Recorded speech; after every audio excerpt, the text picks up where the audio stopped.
सब गोटा के प्रणाम करे छी।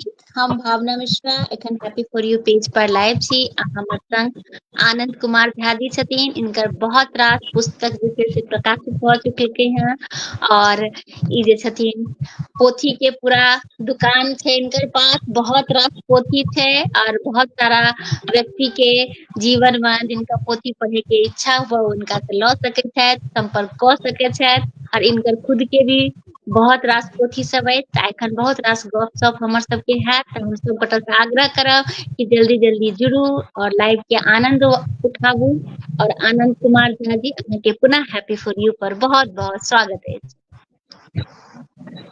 बहुत बहुत प्रणाम सब गोटे के और भावना जी के अहूँ के हमर प्रणाम आ संग संग हैप्पी फॉर यू नामे एकर जे छै से बहुत आकर्षित करै छै।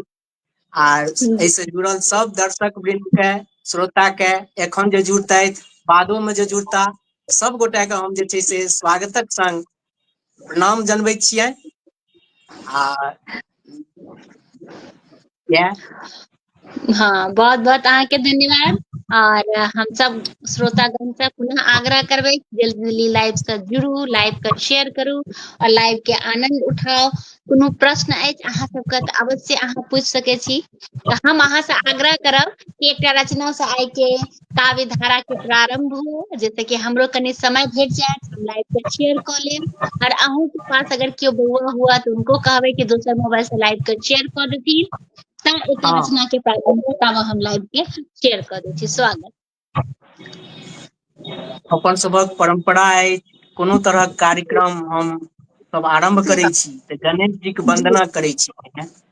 और हमर बिल्कुल इच्छा बिल्कुल। है गणेश वंदने से आज कार्यक्रम शुरू करी। वाह, बहुत ही तुलसी सुंदर। स्वागत। हाँ तुलसीदास जी यद्यपि ओ राम भक्त छलथि हैं तथापि ओ जी रामचरितमानस में पहिल श्लोके गणेश वंदना श्लोक से शुरू केने छथि। बिल्कुल बिल्कुल सत्य, बिल्कुल सही कहि हमरो रहल छी। इच्छा है जे आज कार्यक्रम गणेश वंदना से शुरू करी, सुनल जाय। स्वागत स्वागत। श्री गणेश के आजुक कार्य आरंभ करू, श्री गणेश कहि के आजुक कार्य आरंभ करू। विघ्न बाधा ओ दूर करता, विघ्न बाधा ओ दूर करता, उनके पर पहिल ध्यान धरू, श्री गणेश आजुक कार्य आरंभ करू। गणेश कहि के आजुक कार्य आरंभ करू।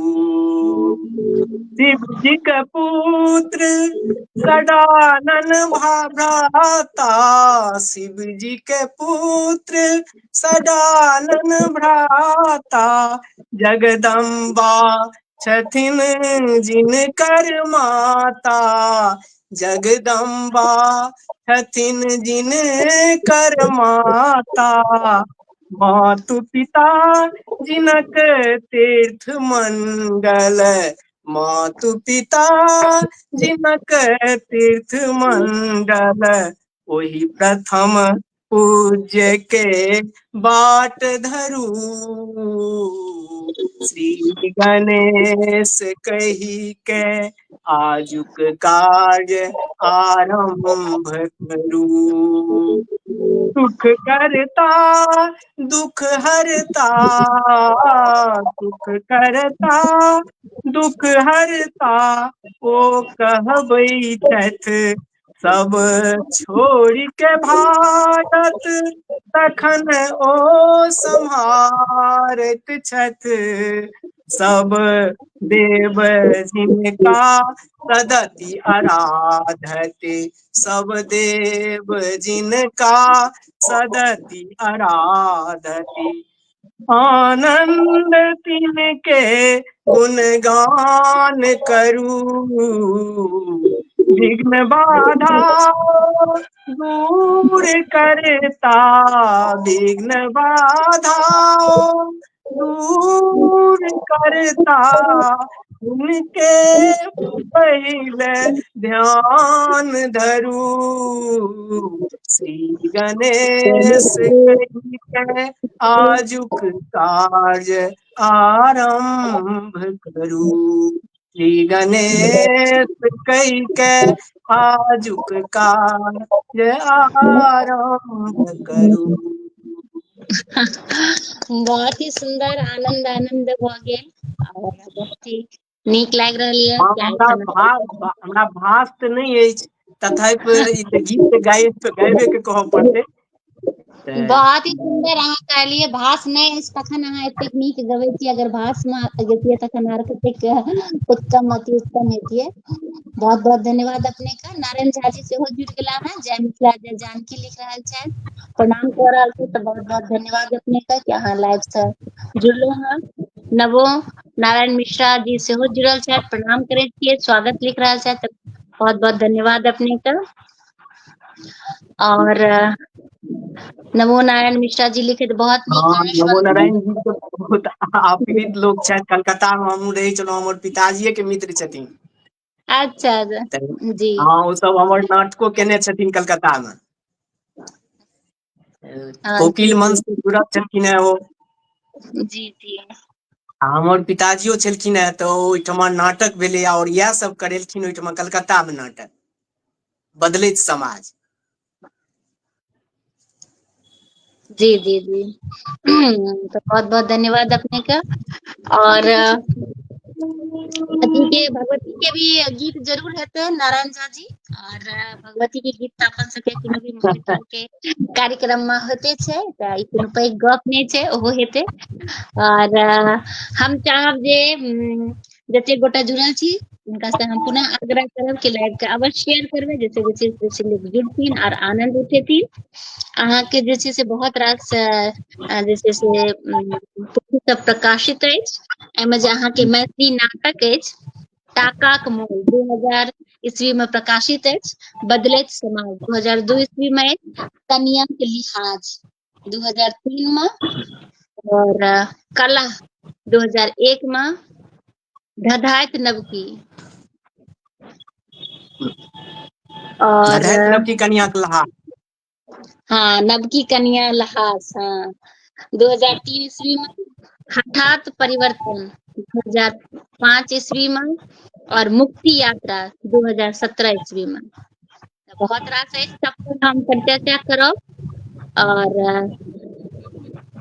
अप्रकाशित नाटक भी बहुत रास अहाँ के अछि, तऽ ओहि लेल अहाँ के हम जे छै से शुभकामना देब। पहिल परिचय, विचारधारा, कलयुगक कन्या, लाठीक जोर, माटिक सीता, हताशल युवक, चतुर्थीक सिन्नूर, किलोल, हिलकोर, सहोदर।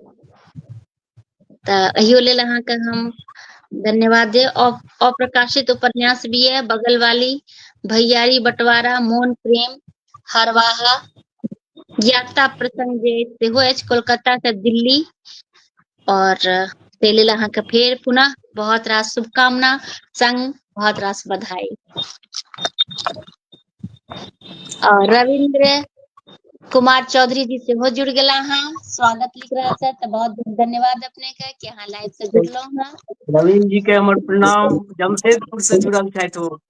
हाँ रविंद्र जी, बिल्कुल बिल्कुल, ओहो लाइव आबि चुकला हैं हैप्पी फॉर यू के काव्य धारा में। हुनकर एकटा बहुत पैघ काज छनि, लेखक के जे पूरा सूची बनेलखिन, एकटा पोथी जे एलैया जी रविन्द्र चौधरी जी जी जी जी बिल्कुल कह रहल छी। आनंद जी के बहुत दिनक बाद देखलहुँ, शुभकामना। बिल्कुल हमर भाग्य कि आनंद जी एलखिन हैं। तऽ हम चाहब कि एकटा रचना आर सुनाबिए, तहन फेर अहाँ के पोथी पर हम सब कनि परिचर्चा करब। भगवती गीत कहलखिन। हाँ भगवती गीत कहियौ। हाँ, तऽ भगवतीये गीत पहिने भऽ चलए। हम्म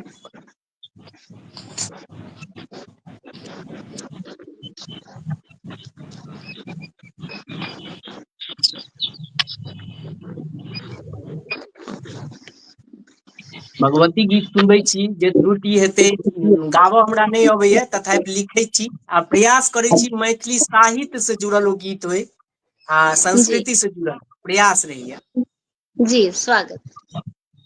मैया अहाँ बसै छी मिथिला नगरीक माटि मे, पुण्य भूमि उच्चैठ मे ना, मैया अहाँ बसै छी मिथिला नगरीक माटि मे, पुण्य भूमि उच्चैठ मे ना, कखनो काली बनि अहाँ एलौं, कखनो दुर्गा अहाँ बनि गेलौं, कखनो काली बनि अहाँ एलौं, कखनो दुर्गा अहाँ बनि गेलौं, कखनो सीता बनिके, कखनो सीता बनिके अहाँ भेटै छियै खेत मे, मिथिला नगरीक माटि मे ना, कखनो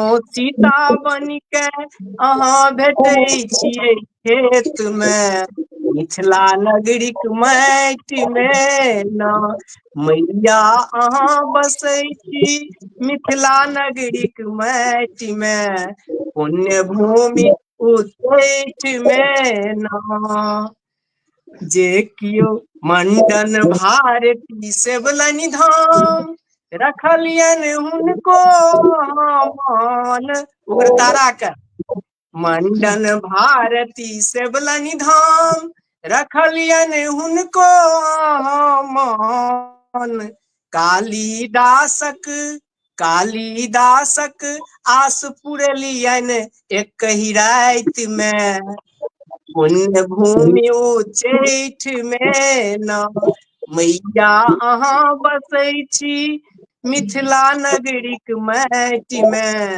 पुण्य भूमि उच्चैठ मे ना, पुण्य भूमि उच्चैठ मे ना, जे केओ जपलनि अहाँ केर नाम, पूरित कऽ देलियनि सब मांग, जे कियो जपलनि अहाँ केर नाम, पूरित कऽ देलियनि सब मांग, एहि बेर बारी अछि, एहि बेर बारी अछि आनन्दक एहि पैठ मे, पुण्य भूमि उच्चैठ मे ना, मैया अहाँ बसै छी मिथिला नगरीक माटि मे, पुण्य भूमि उच्चैठ मे ना, पुण्य भूमि उच्चैठ मे ना। बहुत ही सुंदर, बहुत ही सुंदर अहाँके स्वर। अहाँ कहे कि हम गाबै नहि छी, लेकिन बहुत ही सुंदर अहाँके स्वर ई अछि। बहुत ई धन्यवाद गीत जे हम ई गीत जे एखन सुनेलहुँ हेँ, एक बेर जी उच्चैठ गेलहुँ हेँ, उच्चैठ भगवती, अच्छा जी जी तऽ जी ओहिठाम पहिल बेर गेल रही, आ हमरा एक हाँ गोटा से ओतऽ भेंट करबाक रहए, अच्छा ओ कनि टाइम देनाइ जे बेसी काल लागत, तऽ हम जे अच्छा छै से भगवतीये के शरण हुनका समक्षे ओहि सामना सामनी ओ मंडप छनि ओहि पर बैसल रही, आ केना ने वाह केना ओतऽ आयल, ई गीत पैंत लिख के हुनका हम अर्पित कऽ देलियनि, ओते पहिल वाह बेर लिखलहुँ। बहुत ही बढ़िया सुंदर।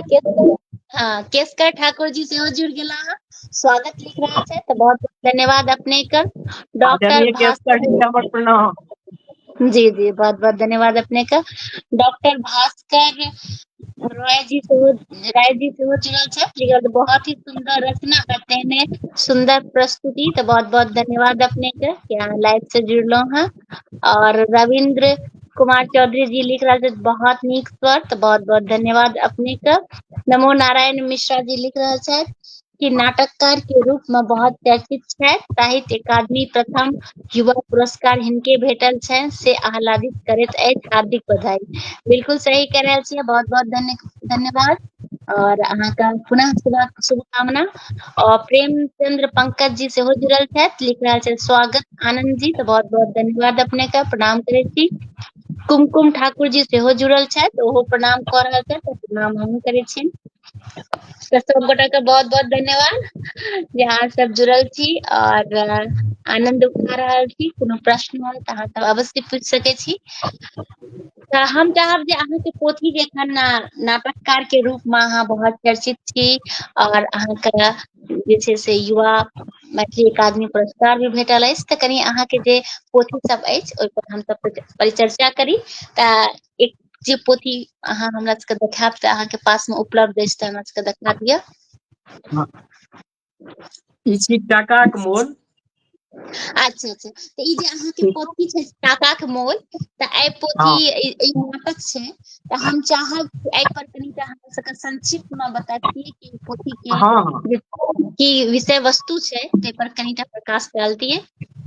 हमर जतेक नाटक अइ 6टा जे प्रकाशित अइ आ नहियो प्रकाशित अइ, ओ सब जी नाटक 90 के दशक में हम लिखने छी। अच्छा जी जी जी 90 ईस्वी से लऽ के आ 2000 ईस्वी तक में हम जी 6टा किताब जे छपल अइ ओ तऽ लिखले अछि, और बाकियो जे अछि ओ तऽ पहिने लिखल अइ। वाह। और 90 के दशक में हमरा सबके जे छै टाकाक मोल नाटक, जखने टाकाक मोल छै तऽ 90 दशक याद करबै तऽ दहेज प्रथा लोक के याद आबि जाय। बेटी के जी विवाह जी कते कठिन छलैये ओहि में, हमसब गाम में जी रहै छलहुँ हन आ ओ सब देखै छलियैए। तऽ ई पुस्तक जे छै से दहेजे प्रथा पर छै। दहेजक जी प्रथा के जे विभीषिका छलैये, बिन जी पाइ से मतलब बर बिकाइ छलै ओहि समय में, आ जी लोक अपन घरारी तक बेच लै छले, घर बेच लै छले बेटी बियाह में। जे एखन आब तऽ बहुत कम भऽ गेलैये, बेटी सब जहन आब स्कूल कॉलेज में पढ़ऽ लगलियै तऽ एहिमे कमी एलैये। जी तऽ एहि पर ई नाटक छै जी। लिखल। अच्छा अच्छा अच्छा, चलू अहाँके बहुत रास ई बधाई। नाटक में की रहै ओहि समय में, जी जहन बर आबि गेलखिन दरवजा पर आबि गेलखिन बर बरियाती, आ जी ओहि समय में किछु पाइ बाँकी राखि लेलखिन बेटी के पिता। ओ जे हम्म पाइ राखि लेलखिन से भरल मतलब बर बराती के बीच में आ पूरा समाजक लोक बुझियौ बरियाती जतऽ आयल छै ततऽ बेटाके बाप जे छै कहै छै जो कम भेल पाइ ये जे बाँकी अछि ओ देब नहि देब तामे बेटी तर नहि जेता, परिछन नहि हैत अहाँके लड़का के। हम्म आ एहना समय में जहन बहुत स्थिति गड़बड़ा गेलै तऽ बेटी जे छै से निकलि कऽ आबि गेलै बर बरियाती के बीच में। ई अच्छा गप एखन तऽ आसान लगैये सुनैत, लेकिन 90 ईस्वी में ई सुनैत कतेक कठिन हेतै, सही जतऽ गप घरो से बेटी नहि निकलै छली। जी तऽ जी ओ आबि कऽ कहै छथिन ओहि लड़का के, अहाँ की हमरा से विवाह नहि करब, जी हमही भरल समाज, हम अहाँके बेटा से बियाह नहि करब। ओ होय वला ससुर जे छलथि तिनका कहलखिन, अहाँ बेटा से हम नहि बियाह, पढ़ल लिखल जी छलथि लड़की ओ समय में, जी तऽ एहन जी जी चरित्र छै। जी इएह जी जी कथा, मूल कथा इएह छै, बाकी तऽ अनेक छै। बिल्कुल, बहुत रास अहाँके शुभकामना। प्रेमचंद्र पंकज जी लिख रहल छै, आनंद जी के युवा साहित्य अकादमी पुरस्कार भुवनेश्वर में देल गेल छलनि, जाहि में हम उपस्थित रही, तऽ बहुत बहुत धन्यवाद अपने के। आइयो और जी प्रेमचंद जी जे छै से फोटो खींचने छलथि हे ओहि दिन में, कैमरा बड़ दिक्कत छलैये ओतऽ, आ हिनकर विद्यार्थी सब छलनि हे मैथिली, ई तऽ भाषा परिषद से जुड़ल छथिन, जी हिनकर जे जी जी विद्यार्थी सब छलनि ओ कतहु से कैमरा जोगाड़ केलखिन, आ जे छै से फोटो आइयो हम ओ फोटो जे निकालै छलहुँ रचना सब तऽ ओहिमे अवरल है ओ फोटो जे निकालने छलहुँ अच्छा चलिए, हेँ। तऽ बहुत ही गर्व के गप होइ छै, ओ सब क्षण जे होइ छै ने बहुत ही की कही क्षण के कोनो मोल अनमोल होइ छै। दिलीप कुमार झा जी सेहो जुड़ गेला हन, लिख रहल छथि हार्दिक स्वागत आनंद जी, नीक नाटककार छथि, तऽ बहुत बहुत धन्यवाद अपने के कि अहाँ लाइव से जुड़लहुं हं, और प्रणाम करै छी। तऽ हम चाहब अहाँके जे दोसर पोथी अछि ओ हमरा सबके देखा दिअ, और ओहिपर अपना सब किछु परिचर्चा करी। दोसर पोथी जे छै से हमर कला छी, कला नाम के नाटक।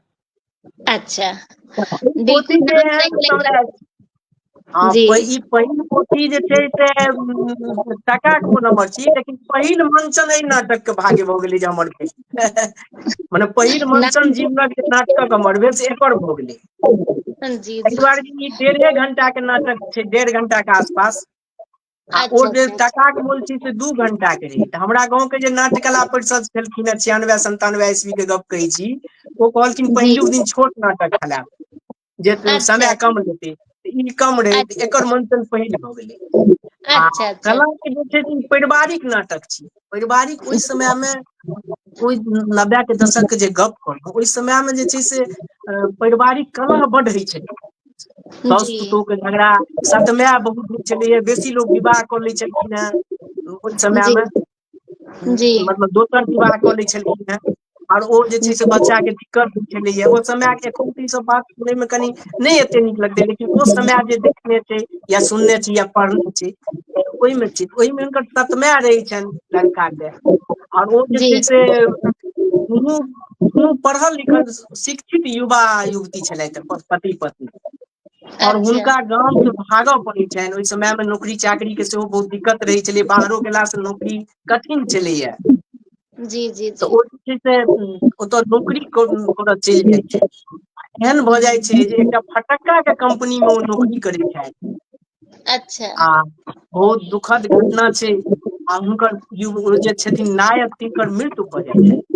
ओहो हो और बुझि सकै छियै तकर बादक जे की परिस्थिति ओहि महिला के, ओ एकटा स्त्री के, ई छै, ई चीज छै। जी ई नाटक जखन हम लिखलहुँ, जी प्रसिद्ध नाटककार गुरुनाथ जी छथि, जी हुनका हाथ ई स्क्रिप्ट गेलनि। हमर पिताजी के ओ मित्रवत छलखिन हेँ, हमरो बहुत मानै छलथि हेँ।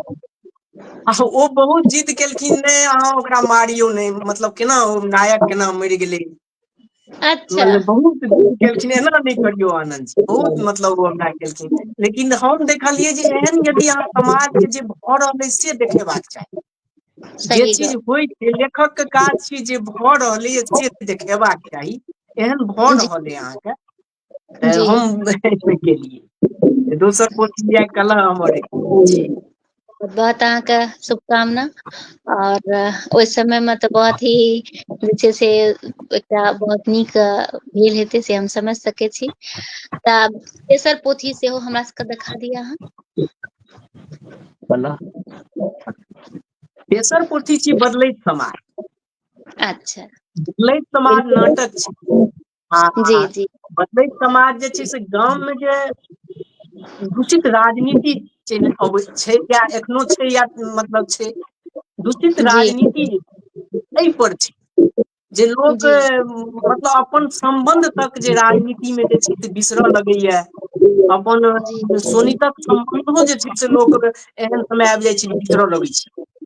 ई जी एकटा एही चीज के देखलियै। नाटक जे छै से कलकत्ता में किया भेल छै, नवो नारायण जी सब केने छथिन, एखने नवोनाथ जी जुड़ल छथि। जी ई नाटक अहाँके हमरा लगैया एखुनका समय में, एखनो के समय में एहिमे प्रयास केलियै ये, लोक ओहि समय में बेटी के विवाह बहुत कठिन छलैया, आ जी ओ बीमार लड़का से षड्यंत्र के तहत बियाह करा देलकै, अच्छा पढ़ल लिखल लड़की के। आ ओ जे छै से, आ तकर बाद ओ बीमारी से मरि गेलखिन।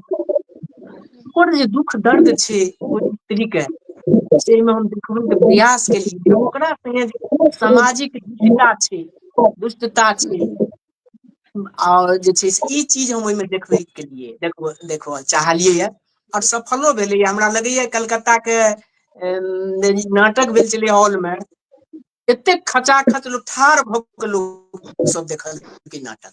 15 साल करीब महाजाति सदन में नाटक भेल छलैया। कलकत्ता के बहुत पैघ हॉल छै ओ, आ नामी गामी छै, आ 1500 तऽ सीट ओहिमे छलैया। आ बुझियौ सीट के बाद लोक ओतऽ बड्ड एतेक जुटानी ओ नाटक, ई नाटक देखै ले, ओकर फोटो सब छै ओहि नाटक के, किताब में हैया छै कि सेहो हम देखा प्रयास करै छी।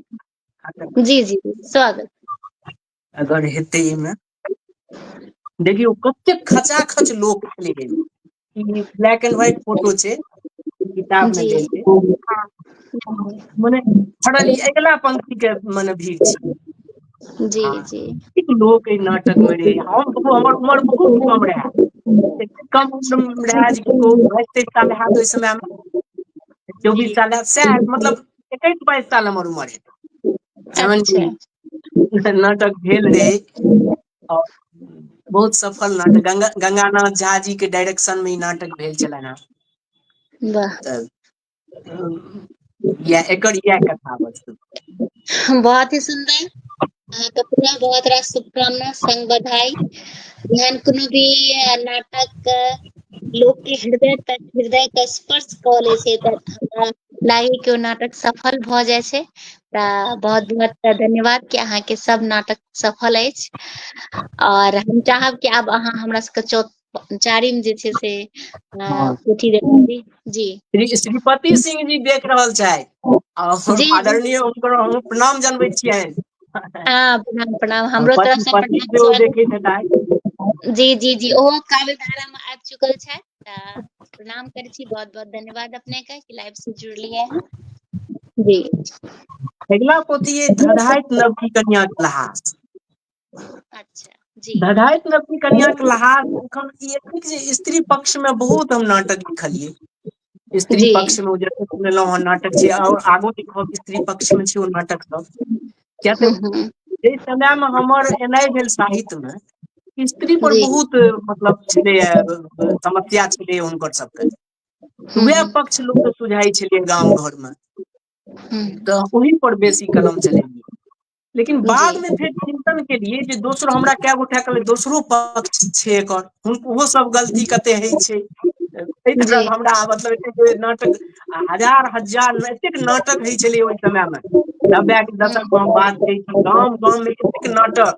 हमसब कोनो दिन खाली नहि रहै छलहुँ हेँ, ओतय आइ जेबाक अइ ओतय जेबाक अइ नाटक भऽ रहल छै। अहिना सब लेखक के और जे लेखक छलखिन हेँ, आ गाम गाम में नाटक होइ छलै, दिन राति चारि राति नाटक होइ छलै। आ चिट्ठी जैते ओहि समय में, ओहि समय में फोनक ओतेक व्यवस्था नहि रहै, तऽ चिट्ठी से लोक बजबै छलैया हमरा, कलकत्ता जाइ छलै चिट्ठी हमर पिताजी के कार्यालय में। आ तहन हमसब अबै छी जाइ छलियै नाटक देखै लए।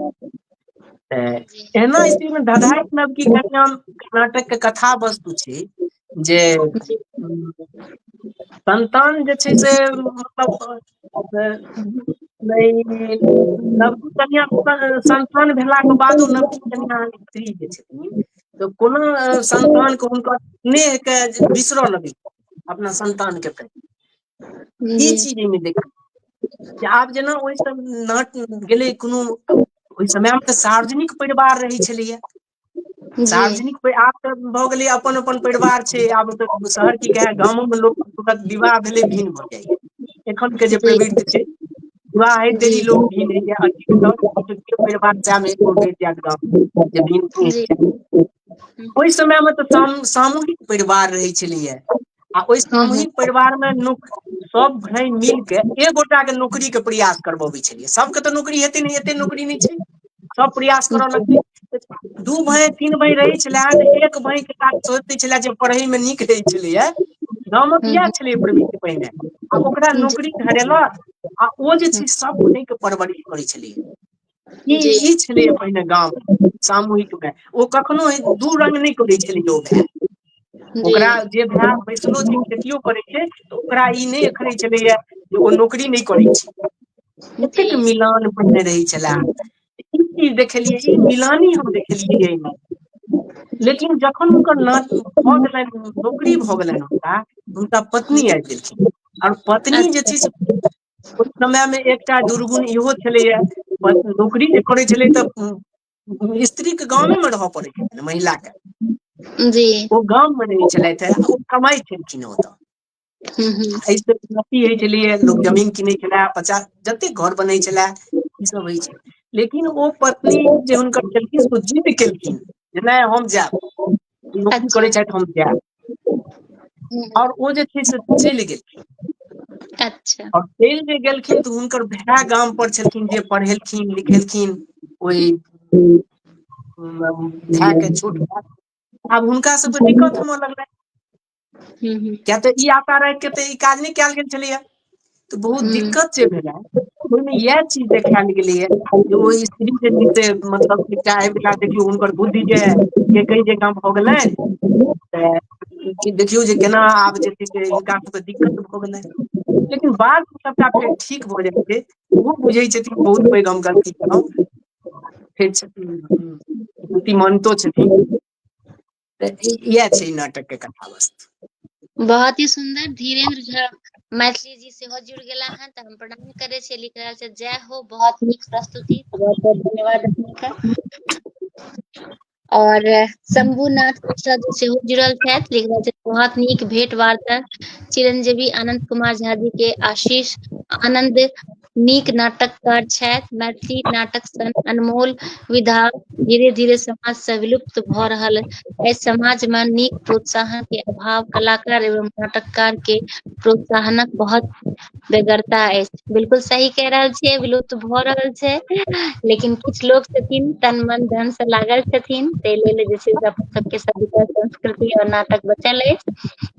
बहुत बहुत धन्यवाद अपने के वीरेंद्र झा मैथिली जी, हमर मन हरेक दिन कार्यक्रम चले, बिल्कुल सही कह रहल छियै, हरेक दिन चले, अहाँ सबके आशीर्वाद, अहाँ सबके स्नेह एनाहिए भेटैत रहे, इएह हम कामना करै छी।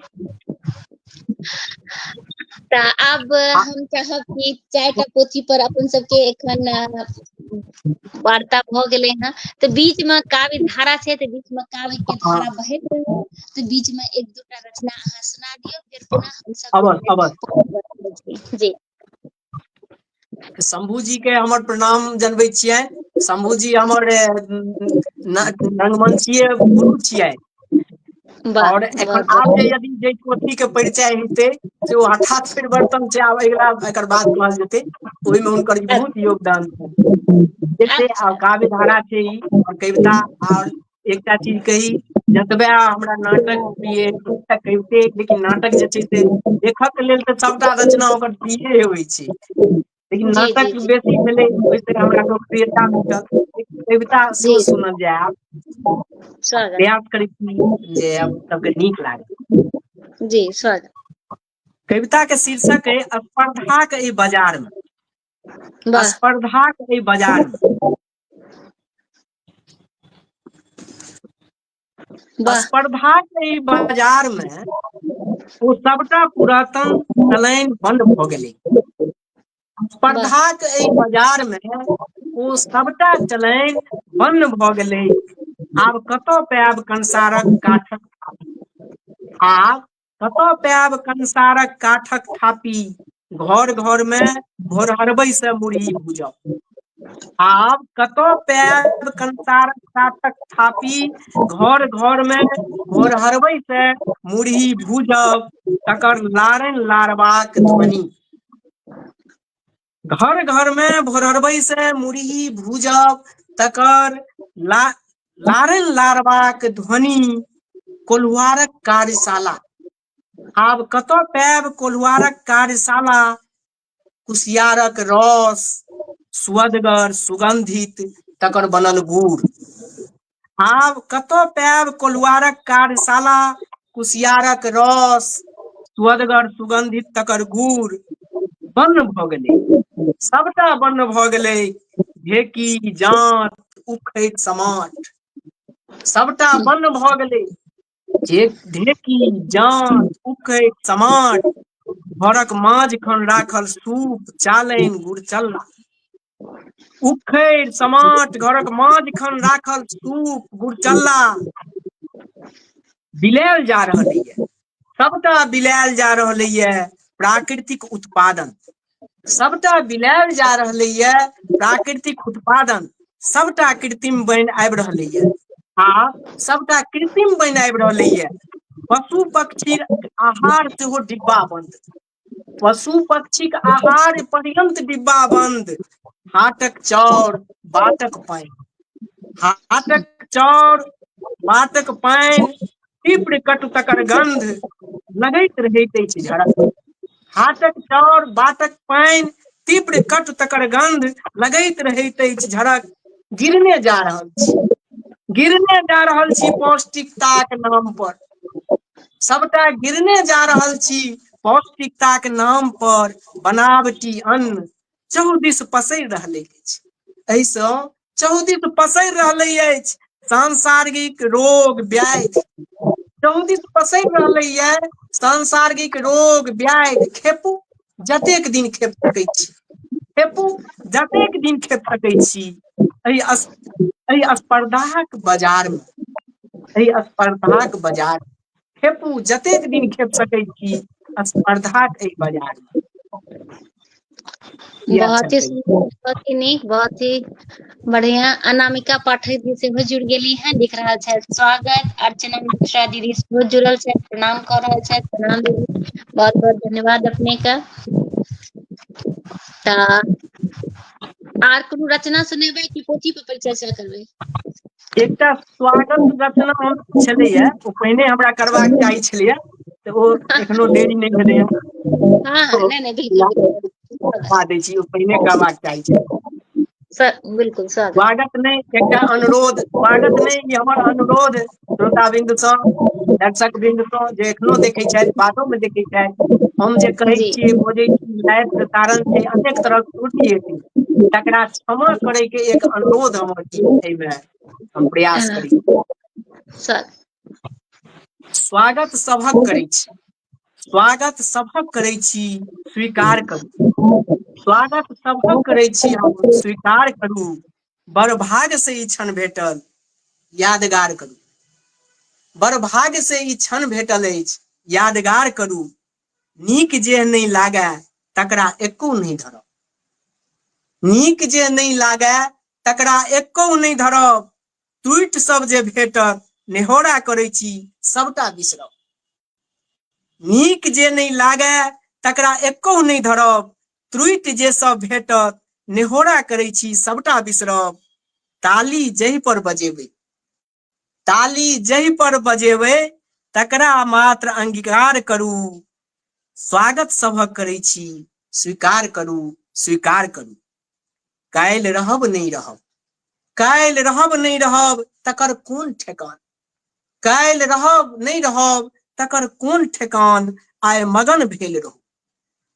काल्हि रहब नहि रहब, तकर कोन ठेकान, तें आइ मगन भेल रहू। मंगलमय एहि भेंट में सहज भेल रहू। मंगलमय एहि भेंट में सहज भेल रहू। जीवनक एहि नैया के, राम राम कहि पार करू। जीवनक एहि नैया के, राम राम कहि पार करू।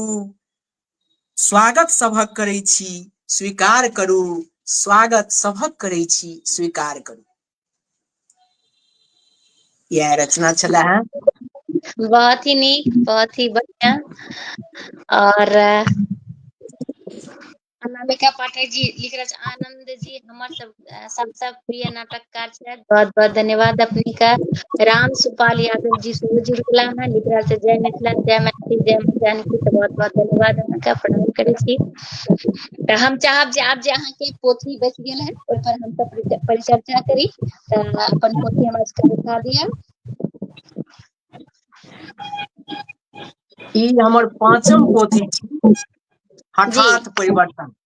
एहि नाटक के जे छै, साहित्य अकादमी के पहिल युवा पुरस्कार प्रारंभ भेलै 2011 ईस्वी में, एकरा भेटल छै।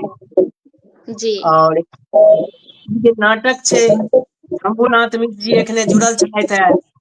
आ जी शंभुनाथ मिश्र के जी के जतेक नाटक, हमर पिताजी के परम मित्र छथिन, लेकिन ओ जी निर्देशीय क्षेत्र में एतेक कठोर छथिन, जे जी मैथिली या हिंदी के नाटक ओ करै छथिन, ओ नाटक चयन में अत्यंत कठोर छथिन। ओहि संगे ओ समझौता नहि करै छथिन। जी जतेक नाटक देखेलहुँ, और हमरा लग जतेक नाटक छले, सब जी नाटक हमर पिताजी हुनका लग प्रस्तुत केलखिन, और ओ सोझे जी फेक दै छलखिन, सोझे फेक जी दै छलखिन। एतेक आधुनिक ओ निर्देशक छलखिन है। आइ से 20-25 साल 30 साल पहिलका गप छियै। 90 जी के दशक में ओ फर्स्ट पर छलखिन हुनकर निर्देशन कलकत्ता में। आ जी ई नाटक जे छै से, ई नाटक अंत में, ई हमर बहुत प्रिय नाटक छले। मने होइ छै ने रचनो में, ई हम जी सबके दैतो, ई नहि प्रस्तुत करै छियै, मने एकरा आर बेहतर बनेबै, ताहि जी उद्देश्य से एकरा हम मार्केट बाजार में नहि आनय चाहै छी। जी अंतिम काजो ओहि समय में एहि पर करै छलियै। 98-99 के बात हेतै, या 2000 के। नाटक 4 में भेलै। जी ई नाटक हुनका देलियनि, जी और एतेक सहज स्वीकार केलखिन, जे हमर पिता के सोझे कहलखिन, हुनका अहाँ पहिने भेंट कराउ। हाँ, हम जे छै से भेंट केलियनि, अत्यंत आशीर्वाद देलखिन। आ एहि नाटक के तैयारी शुरू भेल। और वाह गौरव के क्षण कहै छी, ई नाटक जखन ई नाटक हम अहाँके पठेनियो छलहुँ हेँ, एकर वीडियो कतहु भेल छै तकर एगो वीडियो, ओ अहाँ जी जी देखबै, जी बहुत धार्मिक जी नाटक, अगर समय बचत तऽ अवश्य देखबै। जरूर जरूर तऽ अवश्य। हाँ, ई नाटक एशिया के सबसे प्रसिद्ध हॉल जे कलकत्ता में छै, कला मंदिर, जी ओकर ओहिमे 2टा हॉल छै, ओकर कलाकंद तक जे छै ओहिमे ई नाटक भेलै। और एतेक नीक एकर प्रदर्शन भेलै, एतेक निर्देशकीय पक्ष की कहू, मतलब जी अत्यंत चर्चित, शंभूजी तऽ चर्चित छलथि, जी राता राति आनंद कुमार झा एतेक चर्चित भऽ गेला ई नाटक के बाद, जे मतलब की कहू, ई हम तऽ शंभू जी के बारम्बार प्रणाम करै छियनि, संजोग दै छै, ओ एक्सेप्ट कऽ बिल्कुल गेलखिन, नहि तऽ ओ अपन आन किछु स्क्रिप्ट चयन में ओ बहुत कठोर रहै छथिन, हुनकर जी अहाँ जतेक नाटक ई चीज छनि हुनका, आ ओ चयन कऽ लेलखिन तहिये दिन हमर पिताजी बहुत मिठाइ लऽ के एलखिन हमर घर में, जी शंभूजी चयन कऽ लेलखिन, शंभूजी नाटक के चयन कऽ लेलखिन, बहुत पैघ गप रहै, बहुत पैघ बात ओहि समय में रहै, एखनो तऽ शंभूजी छथिन, आब सिनेमा क्षेत्र में बेसी चलि गेलखिन हैं, ओतेक जी हुनकर नाम रहनि कलकत्ता नाट्य जगत में। जी ई पोथी छै, एकर कथा बस हमरा कहबाक चाही तऽ निर्देशकीय पक्ष हम कहलहुँ, नाटक जे भेलै, कथाक जी परिवर्तन जे छै से एकटा अपन जे छै से समाज में जे युवा कोना व्यसन जे छलैया ओहि समय में, आ व्यसन में चलि जेबाक कारणे जीवनक अमूल्य समय जे छै से युवा के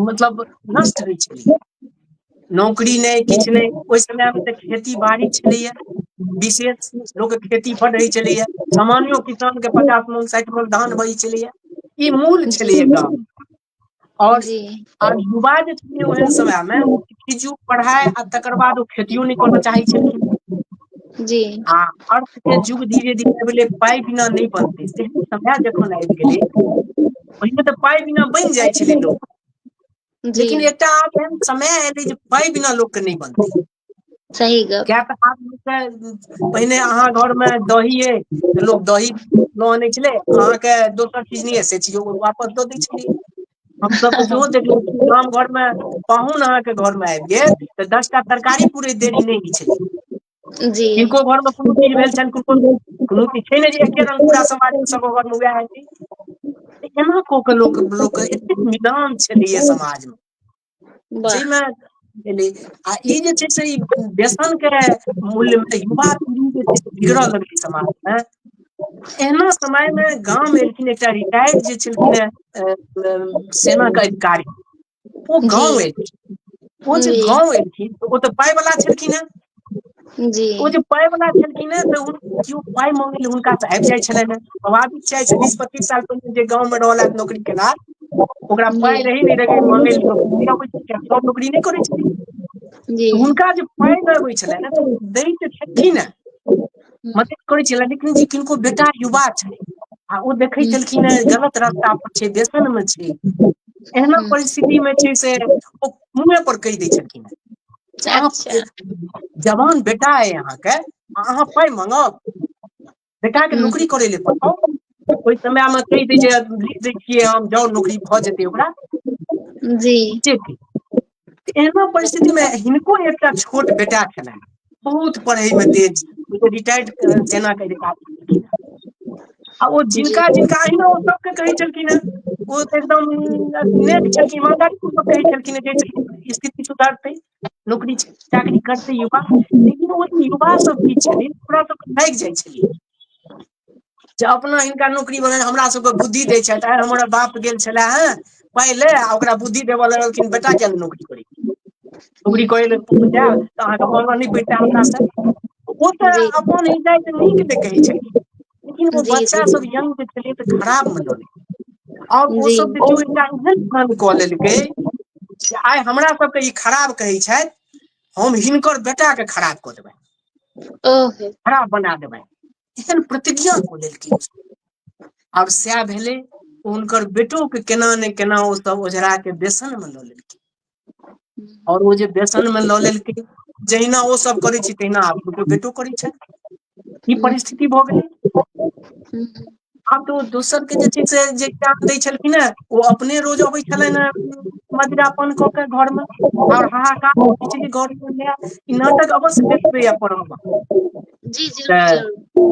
ओ जे छै से बहुत जे छै से दिक्कत भऽ गेलै, अनेक तरह से प्रयास केलखिन जे ओ ठीक भऽ जाय, लेकिन ओ नहि सुनलखिन।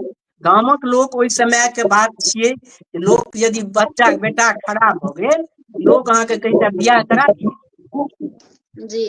और पढ़ल लिखल ओ जे छलखिन हे ऑफिसर, ओहो गामक लोक हुनकर मित्रो सब कहऽ लगलनि ठीक छै, एहन नहि कहै छलै पहिने बियाह कऽ दियौ तऽ भाग बदलि जाइ छै, कनियो भऽ गेल तऽ भाग बदलि जेतै। एना तऽ ओहि ऑफिसरो के जे छै से चंगुल में फंसा लेलकनि गामक लोक। गलत ले नहि फंसलकनि, ओतऽ ओकर मित्र के खराब नहि देखायल गेल ये, ओ अपना भरि कहलखिन। आ ई जे छै से कनिया पैघ लोक तऽ ई छलखिन के, बड़का ऑफिसर छलखिन हे, हिनका एहिठाम घटल जहाँ जी कहलखिन चर्चा भेलै अनेक आबऽ लगलै। एकटा बहुत पढ़ल लिखल लड़की से ओहि लड़का के विवाह, अत्यंत शिक्षित लड़की, अत्यंत आधुनिक लड़की, आ ओ भेलै। बियाह भऽ गेलै, लेकिन ओ बियाह भेलै कनिया एलै घर। पहिलुके दिन जे छै हुनकर जे आदत छलनि ओहिना कऽ के एलखिन। अहिना कऽ के जे एलखिन, बड़ा कष्टमय बात छै जे कहुना के बितलै ओहि दिन। हुनकर जे भाय जेठ बेटा छलनि हेँ से सेना में कोनो सेहो अफसर छलखिन हेँ, और हुनकर जेठ भाय ओ जे छै से पूरा बुझेलखिन आ फेर ड्यूटी में चलि गेलखिन। हुनकर पत्नी छथिन, हुनको पत्नी छथिन घर में, हुनका संगे गलत व्यवहार करै छै ओ तऽ रोज रोज के छलै, लेकिन नव जे कनिया एलनि ने हुनको दुर्व्यवहार केलखिन। तहिना कऽ के चलि रहल। एक दिन रोज पाइ मंगै छलखिन, झगड़ा होइ छलै बापू से। आब देखियौ जे सेना में बड़का पद पर छै तकरा बेटा जे छै से परास्त करय पर लागल छै, जे ककरो से परास्त नहि भेलथि सीमा पर। एहन संवाद छै ओहिमे। ओ जे छै से जहन चलि गेलखिन, एक दिन जे छै से केओ पाइ हुनका नहि देलकनि जहन, ओ पत्नी के जे गहना छलै से लेबाक प्रयास केलखिन। और पत्नी तऽ कहबे केलहुँ अत्यंत आधुनिक छलखिन हेँ, ओ जे छै से एकर मना केलखिन, तोड़ केलखिन। तैयो ओ जबरदस्ती लऽ के तऽ चलि गेलनि, ओ जे नहि देलखिन तऽ हुनका संगे मारो पीट केलखिन, जबरदस्ती लऽ के चलि गेलखिन गहना। समय के एहन फेर बदललै, ओ जतऽ गेलखिन आ मित्र सब प्रतीक्षा कऽ रहल छलैये पाइ आनत फेरो। आ ई जे लऽ के गेलखिन ओ सब अपना मे जे गप करै छलैये से ई जे छै से दूरे से सुनि गेलखिन लड़का, ई जे हिनकर ऑफिसर के लड़का छै, ओ जे सुनि गेलखिन आ बुझि गेलखिन, ओ सब चर्चा करे जे हुनकर घर के ईंट से ईंट बा ईंट के ईटा के सबटा उखाड़ि के आ घर गामक रास्ता पर जे छै से खरंजा बैसा देबै, एहन बात करै छलैये। ओ हमरा सबके जे खराब कऽ हुनकर घरक एक एकटा ईंटा, आइ देखियौ ओ गहनो लऽ के चलि गेलै। लेकिन तखने जे छै ई नीक तऽ छलै ने, ई गप जे सुनलकै ओ, ई नाटक के नाम छियै हठात परिवर्तन। तखने हठात ओकरा मे परिवर्तन एलै, और ओ ओतऽ तऽ जे सामना भेलै ओकरा सबसँ निपटल, और ओतऽ से ओ चलि गेल, ओ गहना लऽ कऽ अपन पत्नी के आपस दे के चलि जी। गेल। लेकिन देखियौ पत्नी जे छै से आपस नहि केलकै, ओकरा भेलै ई तऽ रोज के रोज छै, एहिना एलै तऽ फेर कोनो नाटक कऽ के। ओ जे छै से बहुत जिद जहन केलकै तऽ पत्निये एक थापड़ चला देलखिन हुनका पर। अच्छा। नहि अहाँ दूर भागू हमरा से। ओतऽ से वापस चलि गेल गहना राखि के, और ओ चलि गेल अपना बापे के रास्ता पर, सेने में चलि गेल। अत्यंत अच्छा। कठिनता के बाद नाटक छियै, अनेक तरह से देखायल गेल छै। आ ओ जे छै से एक दिन जाके बड़का सेना मे अफसर भऽ गेलै। ओ अफसर भऽ गेलै, आ एहि बीच मे हुनकर भाय मरि गेलखिन। भाय जे मरि गेलखिन, ओहि शहीदी काल मे जे पाइ भेटलखिन से एक दिन एते बेजैत ओ अपन भाउज के कऽ देलखिन, पाइ हुनका से बलजोरी जे छै से कहलखिन चेक बुक पर साइन कऽ दियौ। अनेक नाच छै, आब एते कथा छोड़ि देलहुँ। आ ओ एक दिन जे छै अपन देशक लेल बलिदान देलखिन, जेना तेना फेर बइचो गेलखिन, आ ओ बहुत नीक भऽ गेलखिन। एहि वाह। नाटक के उद्देश्य हमरा ई छले हे जे कखनो कते खराब से खराब व्यक्तित्व किया नहि भऽ जाय, सुधरै के हरदम मौका छै जीवन मे। ई बिल्कुल तऽ बिल्कुल भए नहि सही। सकै छै जे अहाँ नीक रास्ता पर नहि आबि सकै छी। बिल्कुल ई सही चीज हम कहना। देखबै। बहुत ही नीक, बहुत ही बढ़िया। दुर्गानंद मंडल जी सेहो जुड़ल छथि, बहुत नीक लिख रहल छथि, तऽ बहुत बहुत धन्यवाद। श्री सरस्वत जी सेहो जुड़ल छथि, साहित्य मंडली में स्वागत है आनंद जी, तऽ बहुत बहुत धन्यवाद अपने का, प्रणाम करै छी। तारसो जी के प्रणाम हमर। हाँ, जे अहाँ लाइव से जुड़लो हैं। तऽ हम चाहब कि आब अहाँ अपन छठम पोथी के बारे में भी हमरा सबके कनी जानकारी दऽ दियौ, देखा दियौ, और फिर आर अपन सबके बहुत रास हमरा गप अछि जे अहाँ से गप करना अछि। लिख रहल छथि सरस्वत जी जे गोपेश जी, रमेश जी, शरद जी, वीरेंद्र जी अहीं के गामक छथि। हाँ एकदम सत्य कहलथि है, सत्य। जी जी जी, गाम के नाम भी एक बेर अहाँ पुनः बता दियौ हमरा सबके। हमर गाम के नाम भेल मेहत छले, बलनी मेहत आब भऽ गेलै, बलनी अच्छा मेहत हमर गाम के नाम छी। झंझारपुर के 3-4 किलोमीटर पश्चिम छी, कमला नदी के पछवरिया तट पर, मतलब बांधक काते में, अच्छा अच्छा अच्छा, चलू मधुबनी बहुत ही जिला। नीक, बहुत ही अहाँके जे हमर जे एखन अहाँके गपशप भेल है ओहिमे अहाँ अपन पिताजी के बहुत नाम लेलियै हैं, जे अहाँके पिताजी कोनो भी चीज में अहाँके बहुत योगदान केलथि है। तऽ हम चाहब जे बीच में कनी रुक के अपना सब अइयो गप पर जे छै से जानकारी हम अवश्य लऽ लेब कि हाँ जे अहाँके पढ़ाई लिखाई केना भेलै, और केना अहाँ नाटक कार्य भऽ गेलियै, केना अहाँ लिखब शुरू करलियै, तऽ एहि पर कनी प्रकाश डालल जाय। हम जे छै से जहन बच्चा छलहुँ हैं, छठा जी 5मा छठा में पढ़ै छलहुँ, जी ओहि समय में हिन्दी में लिखल जाइ छलै गाम में, हिन्दी में अच्छा नाटक खेलायल जाइ छलैया। ई बात हम पहिल बेर बाजि रहल छी, किया तऽ हिन्दी के गप, लेकिन अहाँ पुछलहुँ केना के शुरुआत भेल तऽ कहऽ पड़त, तऽ हम मैथिली से शुरू करै छी। तऽ हमर गाँव में नाटक बड्ड होइ छलै, बड्ड नाटक अच्छा होइ छलै, जएटा टोल हर टोल में नाटक, हर जी टोल में युवा मतलब बच्ची टीम आ बच्चा के टीम। जी तऽ हमरो गाँव, हमरा सब एहिठाम हमसब जे छलहुँ हैं 10-15 टा बच्चा, 5मा में पढ़ै छलहुँ हैं, छठा में 5मा में छठा में, सब हमर जे मित्र छलथि है, हमहुँ सब नाटक खेलाइ छलहुँ हैं। अहाँ विश्वास करू ओहि समय में नाटक नुआ टाँगि के, चद्दैर टाँगि के एना के होइ छलैया बच्चा सबक, ओतेक जी सामग्री कतऽ सँ अतै जे करतै। लाइट हमरा सबके नहि जुड़ै छलै है, हमसब घरे घरे मटिया तेल मंगै छलहुँ हैं, आ मटिया तेल एते लोक के औतै कतऽ से, 87-88 ईस्वी में, 88 ईस्वी में, ओ जे छै से एते एते के मटिया तेल कनि कनि के 4 मुना 5 मुना के सब दै छलैया, आ ओहि तेल कनि जमा होइ छलैया।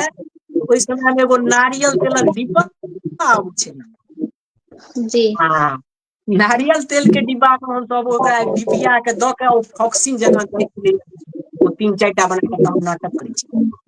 तऽ ओहि समय में हमसब जे छै से अंगुली मार जाटू नाम के एकटा अहिंसा के विजय, हमरा तीसरा क्लास में पढ़ाई छलियै, तऽ हम जी ओ नाटक लिखलियै हिन्दी में, आ वएह अच्छा नाटक भेलै, हमर गाँव के सब संगी सब गेलखिन, पहिल वएह हमरा छले है। लेकिन नाटक लिखै के मैथिली में जे हमर, से हम कथा लिखै छलहुँ हैं। अहाँके जी समय रहतै तऽ हम एकटा कथा सोचै छलहुँ हैं, सेहो सुनायब।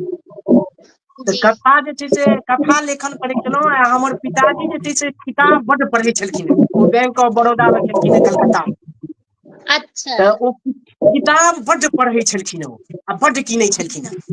मैथिली के हम्म कोनो किताब ओ नहि छलै छोड़ै छलखिन हैं, आ मैथिली के कोनो अच्छा एहन लेखक नहि हेतनि, चाहे केओ हेता जे हुनका से किताब बेचै दुआरे ओ बेचो दै छलखिन हैं। हुनकर जी जे ऑफिस छलनि एक दलान जकाँ छलै मिथिला के, रोज 10-20 आदमी के एनाइ छै ओतऽ, से हम्म छै। ओ किताब सबके आनसँ ओ पढ़ै छलखिन हैं, हमहूँ जे किताब सब देखऽ लगलियै तऽ हमरा लिखै के प्रवृत्ति आबि गेल। जखने किताब वाह पढ़बै लिखबै, लेखन के मूल प्रवृत्ति छै किताब के दर्शन, जी लेखन तखने टा होइ छै, एकदम शुद्ध बात छियै, जते पढ़बै जी तते लेखन अहाँके आबि जायत। प्रवृत्ति जगै छै जे हमहूँ लिखी, जी तऽ ओतऽ से हमरा भेल, हम कहानी लिखै छलहुँ। और वाह कथा जे लिखलहुँ, ओहि समय में जे छै से बहुत पैघ कथाकार छलखिन हैं, की कहै छै ई हैं, दयानंद जी तऽ नाटककार छलखिन हैं, ओ दयानंद जी हमरा कथा सब गोष्ठी में लऽ जाइ छलखिन हैं। दयानंद झा बहुत पैघ अच्छा नाट्य निर्देशक छलखिन हैं कलकत्ता में। आ जी प्रभात कुमार चौधरी जी जे हम कहऽ अच्छा लगलहुँ प्रभास कुमार चौधरी जे छै से बहुत पैघ कथाकार छलखिन, ओ कथा सम्राटे कहू ओहि समयमे छलखिन हेँ। आ जी प्रभास कुमार चौधरी लग केना जकाँ हमर कथा सब हमर पिताजी लऽ गेलखिन जे कतहु छपि जेतै। ओहि समयमे तऽ प्रचलित है कि अहाँ जकाँ ई कार्यक्रम छलै नहि। देखियौ आइ हम कते प्रचलित भऽ रहल छी से। आ ओहि समयमे छै कतहु छपि जाय, लेकिन छापत के केओ नहि छै। हमर कथा कविता कतहु छपै छले, कतबो पठबै छलियै आ वापसो नहि अबै छलै, कते हराओ गेल। हुनका लग देलखिन 5-7 टा कथा जे देखियौ अगर हेतै तऽ कतहु जे से खूब हुनका कहलखिन ओ कहलखिन कि जे ई एहिमे सबटा नाचकेता छै। नाटक के क्षेत्र सबटा खाली ओ फूल छलखिन, एक बोलिया छलखिन हेँ। ओ कहलखिन नाटक के क्षेत्रमे जायब, नाटकमे तऽ केओ नहि छै। मलंगिया जी अच्छा छथि, अक्कू जी छथि, ओहि समयमे लिखै छलखिन, बहुत चर्चित नाटककार छलथि ओहि समयमे, लंगेश 90 के चाची बाद से। चुकल छथि। जी हाँ तऽ कहलखिन क्षेत्र खाली छै, कहियो ने नाटक लिखत। कथा सब सबटा नाटक वला छै। कहलखिन हुनका हमर पिताजी जे छै से ई बात कहैत एलखिन। नाटक से हमरा कहै छै, नाटक हम हिन्दी मे नहि छलहुँ हेँ, गाँवमे हमरा गाँव नाटक होइ छलैये। हम टाका के मोल नाटक लिखलियै 93-94 ईस्वी के बाद छियै। ओ जे छै से हमर गाँवके अथीमे सलेक्शन भऽ गेलै एकरा नाट्य कला परिषद मे। बहुत बड़का बड़का मतलब ऑफिसर सब नाटक खेलाइत छलै, इंजीनियर सब नाटक खेलाइत छलै ओहि समयमे। एहने लोक सब नाटक खेलाइत छलखिन। आ ओ नाटक होइत 97 ईस्वी मे भऽ गेलै टाका। अच्छा एतेक जबरदस्त ओ नाटक भेलै गामक मंच पर। गाँव चुट्टी सतरै के जगह नहि गामक मैदान पर। 10 वाह गामक लोक आयल छलैये, देखने हेतैथ। आ बड़का बड़का ओहि समय मे जे नाटक खेलाइ सब एलखिन तऽ हमरा नाटक के प्रवृत्ति जागि गेल। और शंभू जी के भेंट भेलाके बाद तकर जी बाद तऽ बुझियौ बहुत नाटक मे हमरा चांद लागि गेल। शंभू जी हमरा शुरू केलखिन प्रॉन्टिंग केनाइ नाटक। वाह प्रॉन्ट करबबै छलखिन अपन नाटक मे। आ वाह बहुत ही ओ करैत साथ करैत हम साथ हाँ साथ साथ जी प्रॉन्ट केला लिखना से हमरा जो ई होइ छले हे जे आधुनिक नाटक दर्शन भेल ई शंभू जी के कृपा से। आ जे छै से हम नाटक सब लिखऽ लगलहुँ। जी जी जी इएह अइ ई नाटक इतिहास। हाँ श्री सारस्वत जी लिखने छै कि सोनदायक चिट्ठी के प्रसंग गोपेश जी पर किछु कहियौ। सोनदाई के चिट्ठी तऽ गोपेश जी के अत्यंत प्रसिद्ध छनि। हुनकर जी कविता ओहि लऽ जी के ओ मैथिली जगत में एकमात्र कविता एहन छै, एकमात्र तऽ नहि छै लेकिन एकमात्र कविता एहन छै जे सभक ओठ पर छै। सोनदाई के जी चिट्ठी। आब एखन हमरा लग तऽ ओ अछि नहि जे सुना देबनि, जी जी लेकिन ओहि तो प्रचलित भेल छथि गोपेश जी। बहुत ही डॉक्टर संजीव शर्मा जी सेहो जुड़ गेला हन, बहुत बढ़िया हाँ आनंद हाँ बाबू समाधि लिख झंझारपुरी के छियथि, एतै के जी छियथि। जी जी इहो काव्य धारा में आबि चुकल छै। तऽ बहुत बहुत अहाँके धन्यवाद कि लाइव से जुड़लहुँ हँ। तऽ हम चाहब कि आब अहाँके छठम किताब पर जे छै से कनी परिचर्चा भऽ जाय, कियाकि हमरा 8 प्रश्न सब बहुत रास अछि। तऽ हाँ हम हाँ हाँ बहुत, पूछब हमरो तऽ बहुत कथा कविता अछि। जी जी जी स्वागत छठम सुनाएब। छठम पोथी छी मुक्ति यात्रा। वाह बहुत ही मुक्ति सुन्दर यात्रा और मुक्ति यात्रा जे ई छी से अत्यंत आधुनिक नाटक अछि। जी मुक्ति यात्रा के कथा वस्तु छै जे हमरा अहाँके देखै छियै एखन बेटी जे छथि आब सब स्कुल जा रहलथि है, कॉलेज जा रहलथि है, बड़का बड़का पढ़ाई कऽ रहलियै। जी एहन समय में जे छै से ई देश प्रेम पर आधारित छै। ओ जे जी जे छै से आइ काल्हि जे छै से विवाह दानक बहुत समस्या आबि रहलैये। आ पहिने जी तऽ विवाह दान करै मे समस्या होइ छलै, आब एहि मे समस्या नहि छै। आब कतऽ हेतै ई समस्या बहुत पैघ छै। ई निर्णय जे छै आजुक बेटी के ई बहुत पैघ समस्या छै। तऽ एहि बिल्कुल सब हाँ तुरंत लै के तऽ निर्णय छियै नहि ई सब। आ जी बहुत बड़ा परिवार के छथिन और समाज सेविका छथिन एकर नायिका जे छथिन। जी लेकिन एकठाम हुनका से भूल भऽ जाइ छनि आ हुनका संगे छल भेलनि हेँ। छल की भेलै जे ओ जे लड़का से जकरा से ओ विवाह करऽ चाहै छलखिन हेँ ओ बुझै छलखिन ओ बैंक मे नौकरी करै छै, सब चीज छै, लेकिन ई बात सत्य नहि छलैये।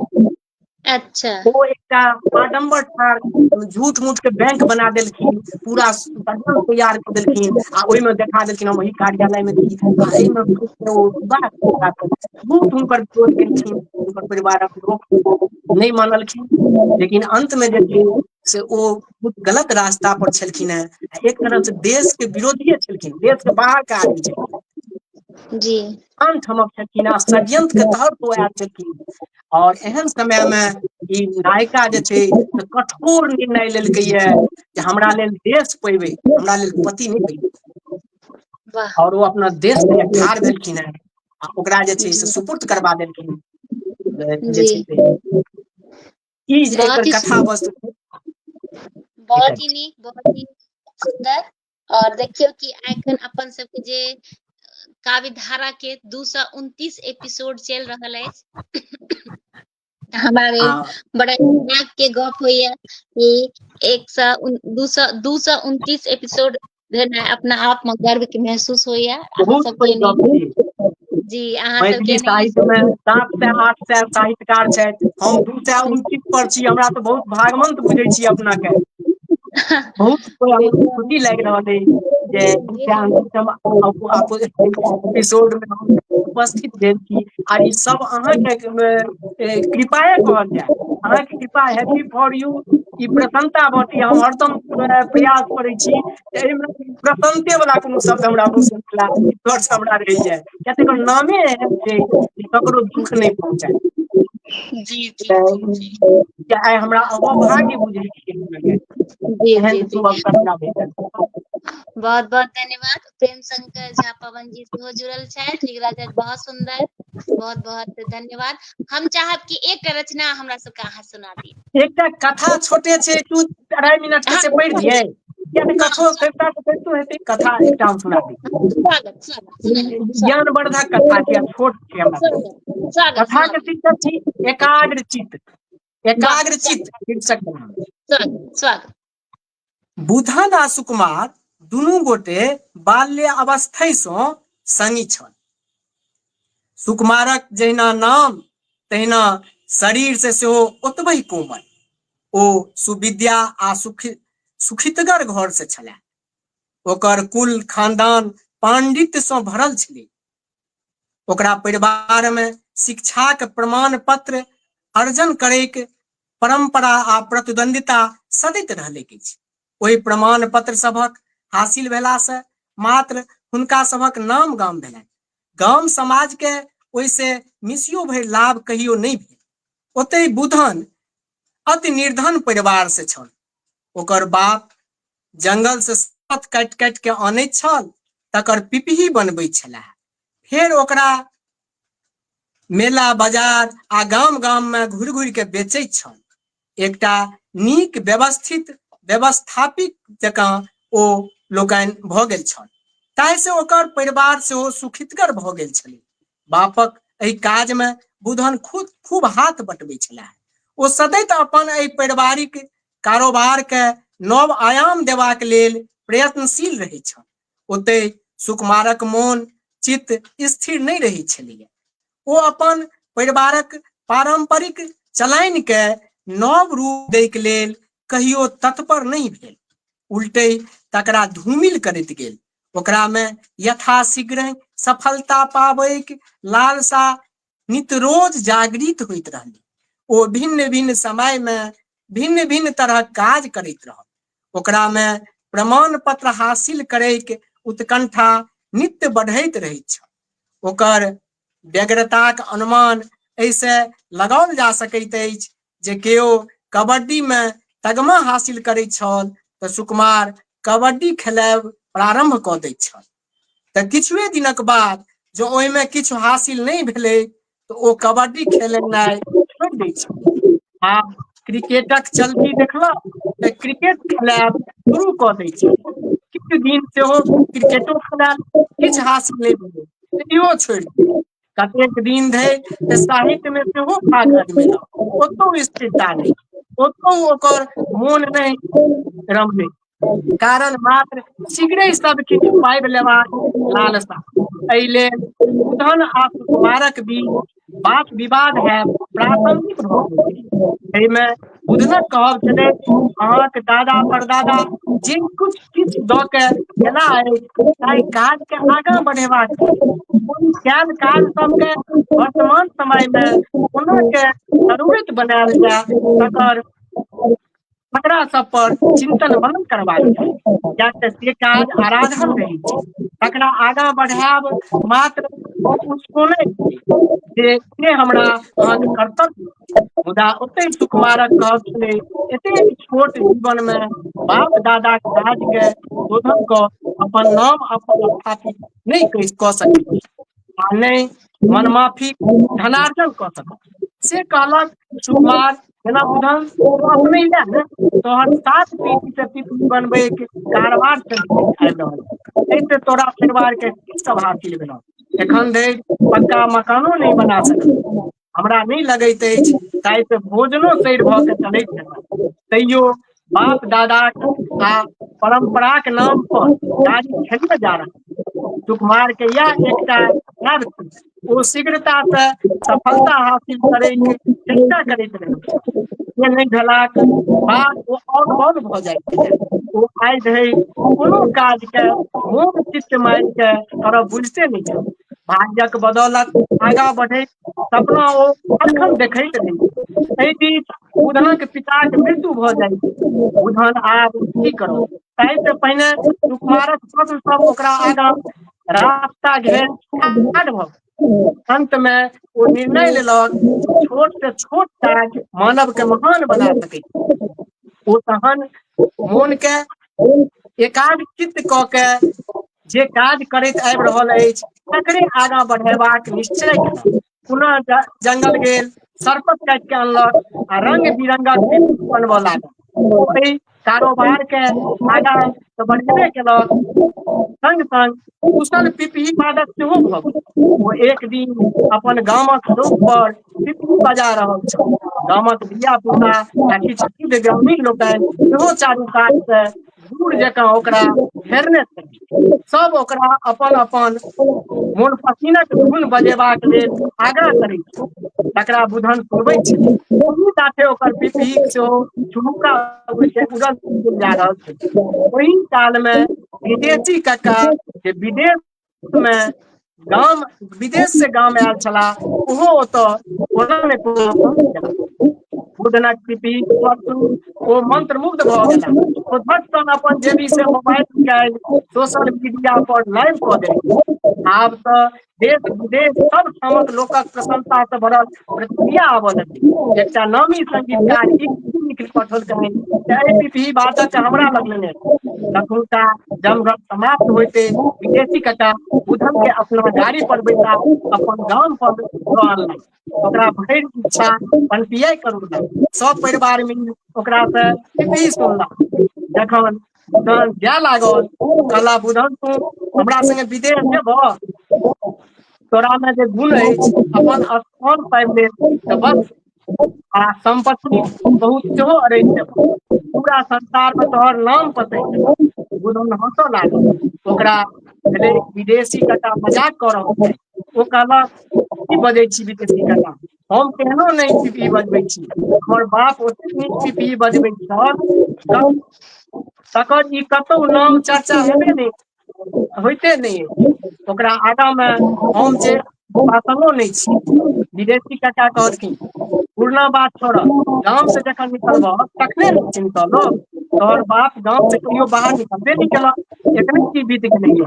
तोहर नाम जखन हेतह तो ओकर नाम सेहो लेबऽ लगतै लोक। हमर बात मानह, चलह तू हमरा संगे विदेश। बुधन किछु नहि बाजल। तकर मतलब छल जे आब ओ विदेश जायके लेल तैयार भऽ गेल। ओ तुरंते में बुधनक पासपोर्ट बनेलथि, जायके सबटा व्यवस्था केला। बुधन पहुँच लगलै ओकर नाम लगलै। बात भऽ गेल। ओ ओकरा चिट्ठी लिखऽ लागल आर जे किछु लिखलक अंत में लिखलक प्रिय मित्र सुकुमार, एखनो हमर बात मानू। बाप दादा कयल काज आ धरायल बाट पर चलैत हुनका लोकनिक काज के एकाग्रचित भ आगाँ बढ़ब, अहाँ अवश्य सफल हैब। हमरो सफलताके यह मूल मंत्र छी।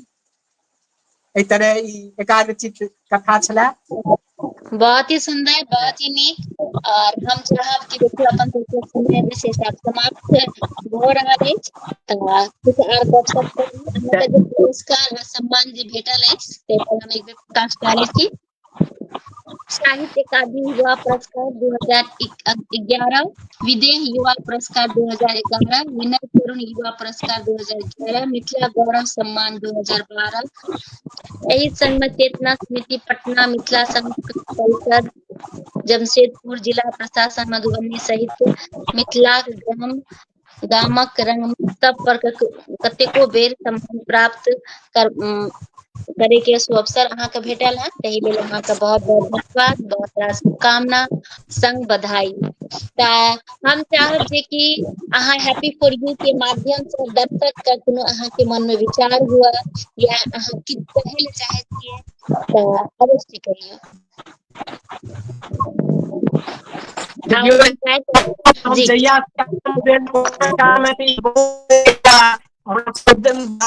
काज करै छलै, ओहि समय में शुरू केने रहियै आ लगभग हर एपिसोड सुनै के प्रयास करै छी, किया तऽ साहित्यकार के एहिमे अहाँ बजबै छियै और ओकर सबके वचन सुननाइ हमर सब नेटवर्क के इश्यू तऽ आनंद जी के लगते रहे, तखने से कनी देर से भ रहल रहे, मुदा ओ एखन पुनः जे छै से कटि गेला है। तऽ बहुत नीक नाटककार छथि, इनकर बहुत रास जे छै से पोथी प्रकाशित भेल छनि, बहुत रास पोथी जे छै अप्रकाशित छै। यात्रा प्रसंग भी छै, कोलकाता से दिल्ली, और एखन उनकर नेटवर्क के इश्यू भ गेला, जे कारण से ओ एखन कटि गेला है। और हैप्पी फॉर यू पर प्रत्येक बृहस्पति के साँझ में 5 बजे काव्य धारा होइत अछि। अहाँ सब केओ अगर जुड़े ले चाही तऽ अवश्य जुड़ सके छी, अहाँ सब हमरा से संपर्क क सके छी या हैप्पी फॉर यू के टीम से अहाँ संपर्क क सके छी। और एखन काव्य धारा के 229 एपिसोड भ गेल है, जे कि हमरा बहुत गौरव लागि रहल अछि। और अगला एपिसोड में जे छथिन से आदरणीय श्री श्रवण शाह जी आबि रहल छथिन, एखन लाइव से ओहो जुड़ल छला, तऽ अहाँके बहुत बहुत स्वागत रहत। और अहाँ सबसे आग्रह करब कि अहाँ सब अवश्य जुड़ी। बहुत लोग के कमेंट्स आयल, जिनकर कमेंट्स हम नहीं पढ़ सकलौं, उनका से जे छै से हम क्षमा चाहब। और आनंद जी जुड़ला हैं, बट कैमरा उनकर जे छै से उनकर कैमरा ऑफ भ गेलन हैं। हाँ, आब ऑन भ गेलन। अहाँके आनंद जी नेटवर्क के किछु इश्यू भ गेल छल, जे कारण से अहाँ जे छै से डिस्कनेक्ट भ गेल रहौ। और अहाँ से आग्रह कि बहुत रास कमेंट सब जे छै से हैप्पी फॉर यू पर आयल हैं, अहाँके जखन समय भेटत अवश्य जे छै से कमेंट्स के जे छै से रिप्लाई देबै।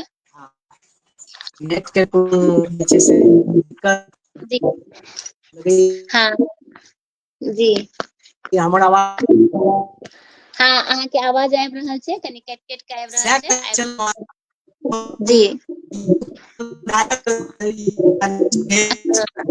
हम हाँ, लागैया अहाँके मोबाइल के डाटा से शायद अहाँ जुड़ल छी, तऽ मोबाइल के डाटा समाप्त भ गेल है।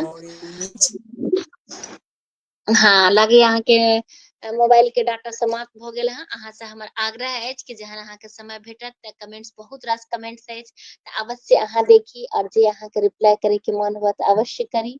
और दोसर आग्रह कि लाइव के अवश्य शेयर करी, जैसे बेसी से बेसी अहाँके लाइव देखथिन और बहुत गोटा के मन में बहुत रास जे छै से मोटिवेट हेता और आनंद उठेता। तऽ इएह हम कहब। और एकटा प्रश्न अहाँ से जे हमरा रहै, जे अहाँके पोथी सब लोग केना पढ़ि सकै छथि, तऽ से अवश्य कमेंट्स बॉक्स में अहाँ लिख देबै कि अहाँके पोथी लोग के पास केना उपलब्ध हेतै, से हमर आग्रह अपने से। और नेटवर्क के इश्यू तऽ लागि रहल है, ओनहियो समय अपन सबके समाप्त भ गेल है। और हम प्रयास करब कि जल्दी जे छै फिर हम कोनो कार्यक्रम में अहाँके जरूर आमंत्रित करी। और बहुत ही आनंद लागि रहल है, बट अहाँ पुनः फेर से नहीं जुड़ रहल छी, कियाकि हमरा लागि रहल है कि अहाँके नेटवर्क चलि गेल है, मोबाइल के डाटा समाप्त भ गेल अछि। आ जतेक लोग जुड़ल छी, जे बाद में भी जुड़ब, सब गोटा के बहुत बहुत धन्यवाद। हाँ, सारस्वत जी लिख रहल छै नेटवर्क नेट के प्रॉब्लम भ रहल छै, बिल्कुल सही कह रहल छियै, नेट के उनका प्रॉब्लम भ रहल छै। एखन जो मोबाइल से जुड़बो करला है त कैमरा जे छै से वो ऑन नहीं क के रखने छथिन। हाँ, कैमरा ऑन भेले है, लेकिन उनकर नेटवर्क इश्यू नहीं भ रहल छै। राधा कृष्ण झा जी लिख रहल छथि, अति सुंदर, तो बहुत बहुत धन्यवाद अपने के। उनके नेटवर्क के प्रॉब्लम भ रहल छै, लागे मोबाइल के डाटा उनके समाप्त भ गेले हैं। जी जी जी, आग्रह कार्यक्रम अंतिम समय में छला है जी और जी जी हमर आवाज जा रहल है कि नहीं जा रहल है, तो अहाँ सब केओ लिख जी जी, अहाँ के आवाज जे छै से कटि हम कटि के आबि रहल आगे छै। जामे तक भावना जी जुड़ची नहीं तो आब तो समापने के तरफ छले, उनकर समय अवधि से वो 1 घंटा के जी रही छै। जी जी, आ अहाँ एहि के तरह जे आवाज छै से जी आजुक कार्यक्रम हैप्पी फॉर यू के हम एगो धन्यवाद दै छियै। नेटवर्क इश्यू हो रहल छै अपने चल के। कथा कविता जे छै से हम बहुत सामग्री के तऽ अभाव नहीं है, जैसे जी फिर से जुड़ब, अहाँ सब अपने लोगन सुनब तऽ मिल हाँ, जाए सब कहै छी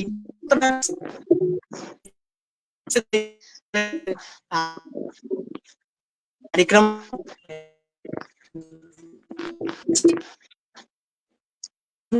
बहुत बहुत धन्यवाद आपको भी। नेटवर्क के बहुत ज्यादा इश्यू भ रहल है अपने के, और अहाँ का भी बहुत बहुत धन्यवाद कि अहाँ एते रात समय देलिए, तकनीकी गप संग अहाँ के पोथी के बारे में हमरा सबके जानकारी प्राप्त भेल। और अहाँ से आग्रह कि लाइव का अवश्य जे छै से शेयर करबे, और जे अहाँ के कमेंट छै ओकर रिप्लाई देबे, और अहाँ के पोथी लोग के केना प्राप्त हेते से कमेंट्स बॉक्स में अवश्य लिखबे। एही के साथ आइ के कार्यक्रम के हम समाप्त करब। सब गोटा के हृदय से हम धन्यवाद दै छी, जे एखन देख रहल छी, जे बाद में देखब, और जे छै से शेयर करब, उनको हम बहुत बहुत धन्यवाद देब। और चौड़चन अपन सबके मिथिला के पर्व चौड़चन आबि रहल अछि, तकरो अग्रिम शुभकामना, बधाई, और एही के साथ सब गोटा के प्रणाम। जय मिथिला, जय मैथिली। और आनंद कुमार जी, अहाँ का पुनः बहुत बहुत धन्यवाद, प्रणाम।